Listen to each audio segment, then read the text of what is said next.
Palestine और Israel के conflict के बीच ये 3 पैराग्राफ्स का छोटा सा लेटर है जो 2 नवंबर 1917 को ब्रिटेन के फॉरेन सेक्रेटरी आर्थर बाल्फोर ने एक ब्रिटिश जूइश कम्युनिटी के हेड लायनल वॉल्टर रॉथस्चाइल्ड के नाम लिखा था।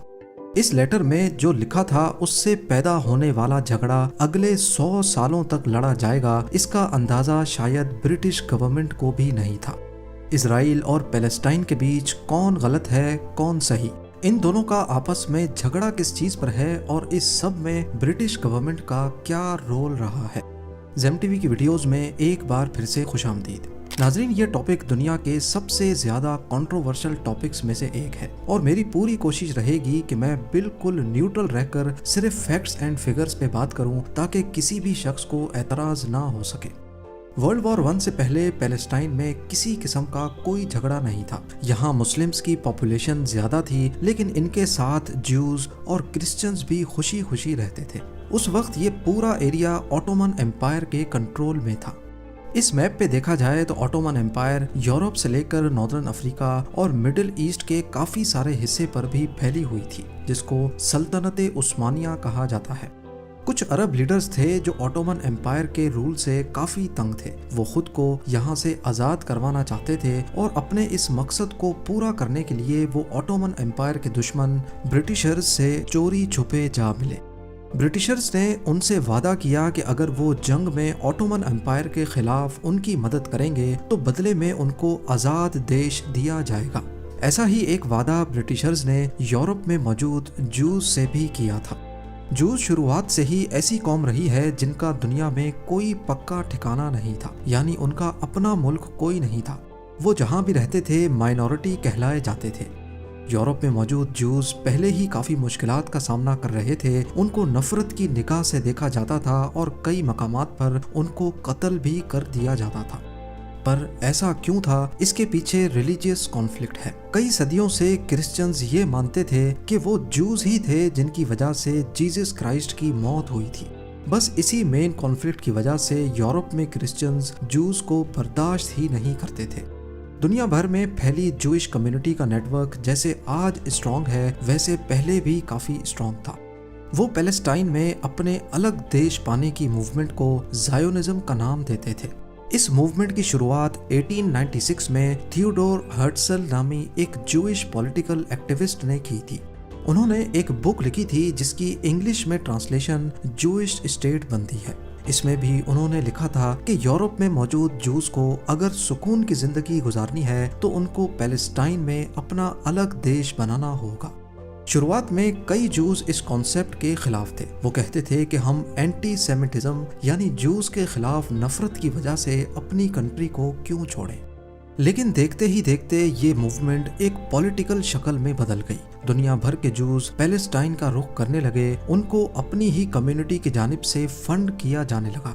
उनको वहाँ बिजनेस और फैक्ट्रीज लगाने के लिए पैसे भी दिए जाने लगे। ब्रिटिश गवर्नमेंट ने उनसे यानी यूरोपियन जूस से भी वादा किया था कि वो उनको पैलेस्टाइन में उनकी अपनी कंट्री बनाने का मौका देंगे।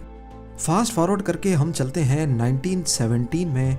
वर्ल्ड वॉर 1 चल रही थी जिसमें ऑटोमन एम्पायर को बुरी तरह शिकस्त हो रही थी। 2 नवंबर 1917 को ब्रिटेन के फॉरेन सेक्रेटरी आर्थर बाल्फोर ने एक ब्रिटिश जूइश कम्युनिटी के हेड लायनल वॉल्टर रॉथस्चाइल्ड के नाम एक लेटर लिखा। इस लेटर में लिखा गया था कि ब्रिटिश गवर्नमेंट ने फैसला किया है कि जूस पैलेस्टाइन में आकर अपनी अलग कंट्री बना लें। रॉथस्चाइल्ड को ये यकीन दिलाया गया कि इस काम के लिए ब्रिटिश गवर्नमेंट उनको फुल सपोर्ट करेगी और साथ ही ये भी लिखा गया कि इससे यहाँ पहले से रहने वाले मुस्लिम्स को कोई नुकसान नहीं पहुँचेगा। बाल्फोर के लेटर लिखने के 1 महीने के बाद ब्रिटिश सोल्जर्स आए और उन्होंने पैलेस्टाइन पर कब्जा करके ऑटोमन एम्पायर का 400 साला राज खत्म कर दिया। पर सवाल ये है कि ब्रिटिश गवर्नमेंट जूस को अपनी अलग कंट्री देकर बदले में क्या पाना चाहती थी। असल में ब्रिटिशर्स को सिर्फ एक ही चीज चाहिए कि ऑटोमन एम्पायर के जाने के बाद यहाँ कोई ऐसी स्टेट बने जो फ्यूचर में उनका साथ दे सके, उनका अलाई बनकर। इसीलिए उन्होंने जूस से अलग कंट्री का वादा तो किया था, लेकिन बदले में जूस से भी ये प्रॉमिस लिया था कि वो अपनी अलग कंट्री बनाने के बाद ब्रिटिशर्स का साथ नहीं छोड़ेंगे। پہلے یہ ہوتا تھا کہ جنگ میں جو کنٹری جیت جاتی تھی وہ اگلی کنٹری پر قبضہ کر کے اس پر اپنا راج چلانا شروع کر دیتی تھی، تب تک جب تک وہ خود انڈیپینڈنٹ نہیں ہو جاتے۔ ورلڈ وار 1 میں برٹین کے حصے میں پیلسٹائن آیا تھا۔ انہوں نے وہاں جوئش کالونی بنانے کی بھرپور کوشش کی اور اس میں آگے چل کر کامیاب بھی ہوئے، لیکن پیلسٹائن کے عربز جو آلریڈی وہاں رہتے تھے ان کا ماننا ہے کہ برٹین نے ہم سے ہماری آزادی کے بارے میں ایک بار بھی نہیں پوچھا۔ 1919 میں آرتھر بالفور نے ایک میمورنڈم لکھا تھا جس میں لکھا تھا کہ پیلسٹائن میں پہلے سے رہنے والے عرب سے ان کی مرضی کے بارے میں پوچھنے کی کوئی ضرورت نہیں ہے۔ پیلسٹائن کے عربز کی نظر میں برٹین کا جوز کے لیے بنایا قانون کافی نرم تھا۔ پیلسٹائن میں دنیا بھر سے جوئش امیگرنٹس کے آنے کا سلسلہ شروع ہو گیا۔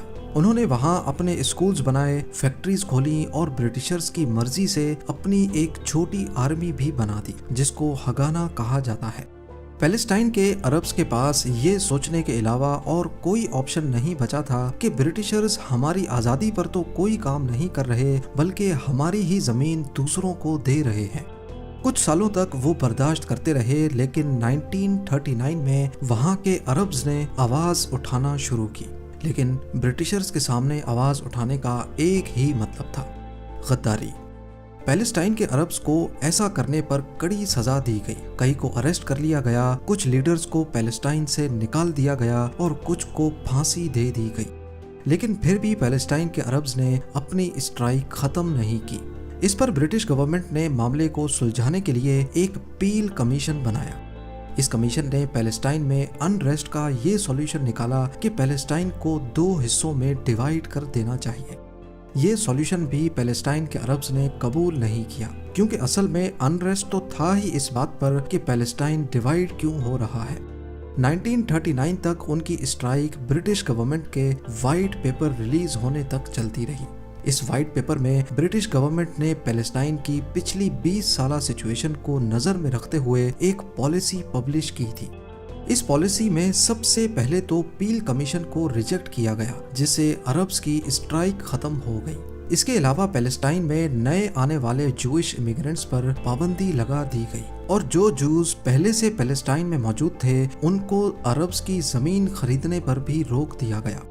ساتھ ہی یہ بھی فیصلہ ہوا کہ اگلے 10 سالوں کے اندر پیلسٹائن کو انڈیپینڈنٹ اسٹیٹ بنایا جائے اور وہی جوئش لوگوں کی بھی ہوم کنٹری ہوگی۔ زائونسٹ کے لیے یہ وائٹ پیپر کسی دھوکے سے کم نہیں تھا۔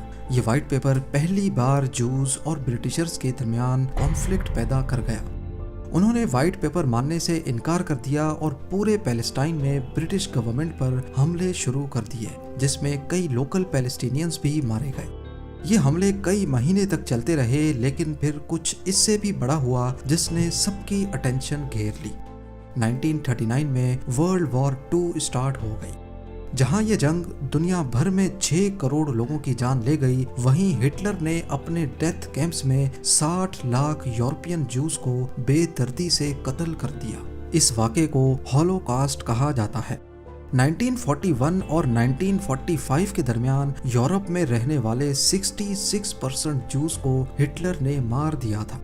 بچنے والے جوز کے پاس پیلسٹائن جانے کے علاوہ اور کوئی آپشن نہیں بچا تھا، کیونکہ ایک تو یہ ان کے لیے بہت ہولی پلیس تھی اور دوسرا وہاں جوئش کمیونٹی پہلے سے آباد تھی۔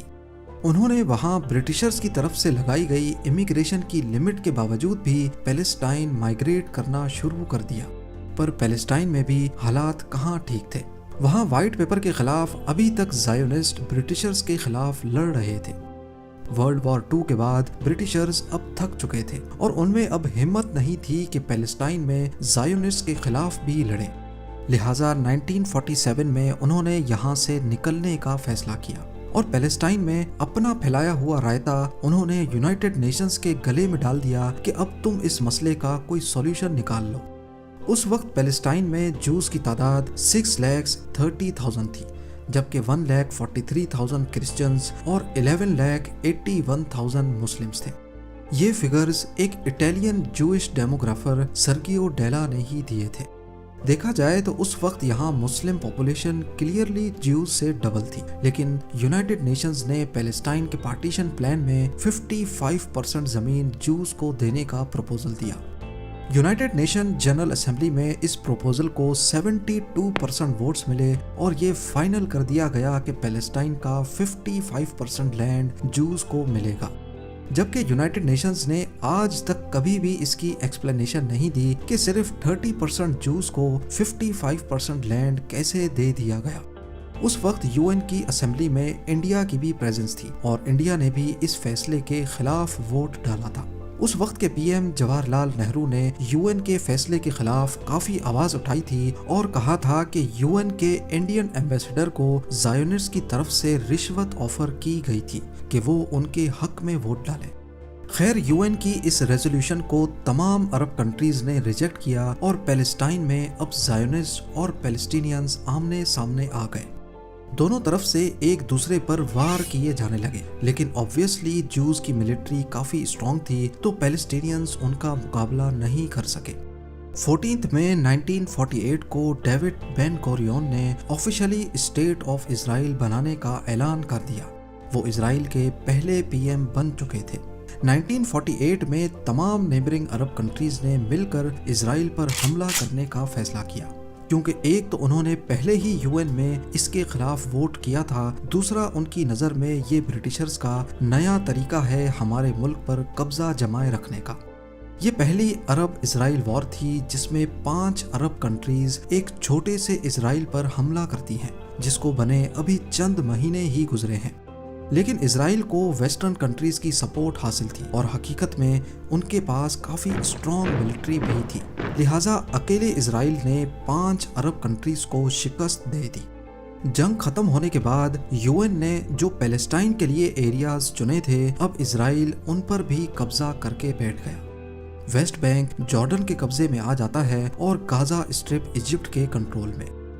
1967 में एक और अरब इजराइल जंग होती है, जिसमें इजराइल ना सिर्फ वेस्ट बैंक बल्कि गाजा स्ट्रिप और इजिप्ट के पूरे साइनाई पेनिनसुला पर भी कब्जा कर लेता है। इस सब के बीच पैलेस्टाइन के लोग अपना खुद का मुल्क बनाना चाहते हैं। इसी मकसद से उन्होंने अपनी एक अलग ऑर्गेनाइजेशन बनाई जिसको PLO यानी पैलेस्टाइन लिबरेशन ऑर्गेनाइजेशन का नाम दिया। शुरू में ये हथियार उठाकर फोर्सफुली अपना अलग मुल्क पाने की कोशिश करते हैं। अपनी आवाज उठाने के लिए PLO ने कई प्लेन्स और शिप्स भी हाईजैक किए। इसीलिए अमेरिका और इजराइल की जानिब से PLO को एक टेररिस्ट ऑर्गेनाइजेशन डिक्लेयर कर दिया गया।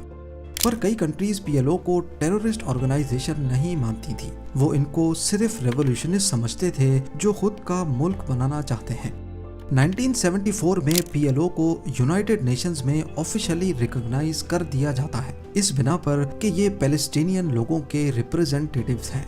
उसके बाद 1979 में इजिप्ट और इजराइल के बीच पीस टॉक्स कामयाबी से हो जाते हैं और इजिप्ट पहली अरब कंट्री बन जाती है जो इजराइल को ऑफिशियली रिकॉग्नाइज करती है। इस पर इजराइल इजिप्ट को उनका साइनाई पेनिनसुला वापस कर देता है, लेकिन 2 सालों के बाद इजिप्ट के प्राइम मिनिस्टर को एक्सट्रीमिस्ट ग्रुप्स की तरफ से मार दिया जाता है, इस बिना पर कि कैसे उन्होंने इजराइल के साथ समझौता कर दिया।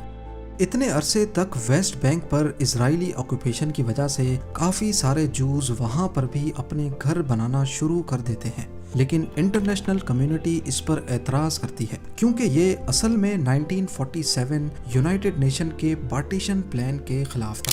वेस्ट बैंक का एरिया असल में पैलेस्टाइन के लिए रखा गया था, लेकिन इजराइल ने वहां पर भी कब्जा करके वहां अपने लोगों को बसाना शुरू कर दिया। 1992 में एक बार फिर से इजराइल और PLO के दरमियान पीस टॉक्स होते हैं। PLO के लीडर यासिर अराफात भी इजराइल को रिकॉग्नाइज करते हैं और इजरायली PM यित्ज़हक रबीन भी PLO को रिकॉग्नाइज करके ये तस्लीम करते हैं कि PLO टेररिस्ट ऑर्गेनाइजेशन नहीं है। इस दौरान PLO भी स्प्लिट हो जाती है। उनका एक दूसरा विंग जो चाहता है कि इजराइल से किसी तरह का भी समझौता ना किया जाए, वो बन जाता है जिसको आज हम हमास के नाम से जानते हैं। दूसरी तरफ इजराइल का एक्सट्रीमिस्ट ग्रुप भी अपने PM के खिलाफ जाकर ये कहता है कि पैलेस्टाइन के साथ कोई कॉम्प्रोमाइज नहीं करना चाहिए, लेकिन इससे पीस टॉक्स को कोई फर्क नहीं पड़ता। PLO और इजराइल पहली बार आमने सामने आकर इस मसले को सुलझाने की कोशिश करते हैं, पर मसला ये था कि वेस्ट बैंक में ऑलरेडी काफी इजरायली अपने घर बना चुके हैं, वो भी इजरायली गवर्नमेंट की मर्जी से। तो सॉल्यूशन ये निकाला गया कि वेस्ट बैंक को 3 हिस्सों में डिवाइड किया जाएगा, ए, बी और सी। ए एरिया में सिर्फ पैलेस्टाइन यानी PLO के कंट्रोल में होगा, एरिया बी दोनों के कंट्रोल में और एरिया सी सिर्फ इजराइल के कंट्रोल में रहेगा। यानी 1947 में बनाया गया यूनाइटेड नेशन का पार्टीशन प्लान यहाँ दूर दूर तक नजर नहीं आ रहा था। पैलेस्टाइन को सिर्फ वेस्ट बैंक में गिने चुने टुकड़े ही मिल पाते हैं जहां वो अपनी गवर्नमेंट चला सके। खैर PLO ने इसको भी एक्सेप्ट कर लिया, लेकिन फिर 1995 में अचानक कुछ ऐसा हुआ जिसने सारे पीस टॉक्स की धज्जियां बिखेर दी। जूइश एक्सट्रीमिस्ट ग्रुप ने अपने ही प्राइम मिनिस्टर का कत्ल कर दिया। वो किसी भी कीमत पर ये नहीं चाहते थे कि वेस्ट बैंक के आसपास भी कोई पैलेस्टीनियन बसे। 1996 में पैलेस्टाइन के पहले इलेक्शन होते हैं और पैलेस्टाइन की पहली गवर्नमेंट बनती है, लेकिन हमास जो कि पैलेस्टाइन का मिलिटेंट विंग है वो इस बात से खुश नहीं होता और इलेक्शन से बायकॉट कर देता है। ना सिर्फ इतना बल्कि वो इजराइल में कई सुइसाइड बॉम्ब्स भी करवाता है, जिससे इजराइल और पैलेस्टीनियन लोगों के बीच पहले से नफरत काफी हद तक बढ़ जाती है। इस वाक़े के बाद इन दोनों के क्लैशेस आपस में होते रहते हैं। इससे बचने के लिए इजराइल ने वेस्ट बैंक में अपनी सेटलमेंट्स के इर्द गिर्द कंक्रीट वॉल खड़ी कर दी, जिससे पैलेस्टीनियंस का रहना और ज्यादा मुश्किल हो गया। फिर 2006 में पैलेस्टाइन में दोबारा इलेक्शन होते हैं और अब की बार हमास जीत जाता है। इससे PLO की पार्टी फतेह और हमास के बीच एक सिविल वॉर छिड़ जाती है और पैलेस्टाइन 2 टुकड़ों में बंट जाता है। आज गाजा स्ट्रिप पर हमास का होल्ड है और वेस्ट बैंक में छोटे छोटे टुकड़ों में PLO यानी फातेह की गवर्नमेंट है। ज्यादातर जो इजराइल और हमास की झड़पें होती हैं उनमें इसी गाजा स्ट्रिप से इजराइल पर रॉकेट्स फायर किए जाते हैं। इसी वजह से इजराइल ने गाजा स्ट्रिप के गिर्द घेरा तंग करके एक बहुत बड़ी फेंस खड़ी कर दी है। आज हर दूसरे तीसरे साल हमास और इजराइल की जंग दोबारा शिद्दत इख्तियार कर लेती है। पिछली बार 2021 में ऐसा हुआ था और अब 7 अक्टूबर 2023 को हमास ने इजराइल पर 5000 से ज्यादा रॉकेट्स फायर किए। ये था इजराइल और पैलेस्टाइन का वो कॉन्फ्लिक्ट जो पिछले 100 सालों से शक्लें बदल बदल कर आज तक अपनी मौजूदगी का एहसास दिलाता है। मैंने इस टॉपिक को बड़ी एहतियात से किसी भी रिलीजन को टारगेट किए बगैर सिर्फ फैक्ट्स एंड फिगर्स के जरिए कवर करने की कोशिश की है। आपके इस टॉपिक के बारे में क्या राय है मुझे कमेंट सेक्शन में जरूर बताइएगा। मिलते हैं अगली शानदार वीडियो में।